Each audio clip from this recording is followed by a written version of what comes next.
రైతుకి ఇన్ని కోట్లు నిధులు ఇచ్చిన మన జగనన్నకి అలాగే మన వెంకటరామరెడ్డి అన్న గారికి అలాగే జెడ్పీ చైర్మన్ గారికి ప్రత్యేక కృతజ్ఞతలు మా గ్రామం తరపున తెలియజేస్తూ గతంలో ఎన్నో ఇక్కడ ఇబ్బందులు ఉండేటివి, రోడ్లు కానీ కాలువలు కానీ, ముఖ్యంగా ఈ తడకలేరు వాగుపై బ్రిడ్జి కోసము చాలా సంవత్సరాల నుంచి మా గ్రామ ప్రజలు చుట్టుపక్కల ఉన్న 2-3 పల్లెలతో పాటు పైన ఇందిరమ్మ కాలనీ వాసులు కూడా ఎన్నో ఇబ్బందులు పడేవాళ్ళు. వర్షాకాలం వస్తే కనీసం అంటే ఒక 5-6 నెలలు రాకపోకలకి చాలా ఆటంకాలు పడేది. అక్కడ ఉన్న నివాస గృహాలలో ఉన్న ప్రజలైతే స్కూల్కి వెళ్ళే పిల్లలు కూడా ఇట్లా చుట్టుకొని పైన కొడిమి నుంచో చుట్టుపక్కల గ్రామాలకు వెళ్ళి వచ్చేవారు.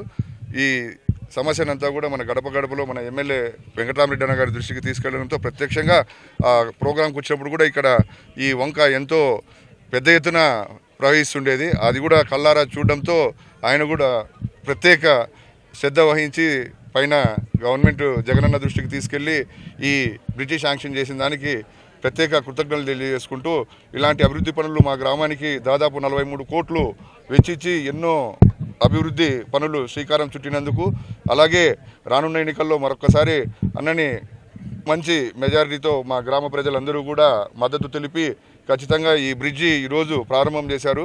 అలాగే మినిస్టర్గా వచ్చి ఈ బ్రిడ్జిని ప్రారంభించాల్సిందిగా కోరుతున్నాం.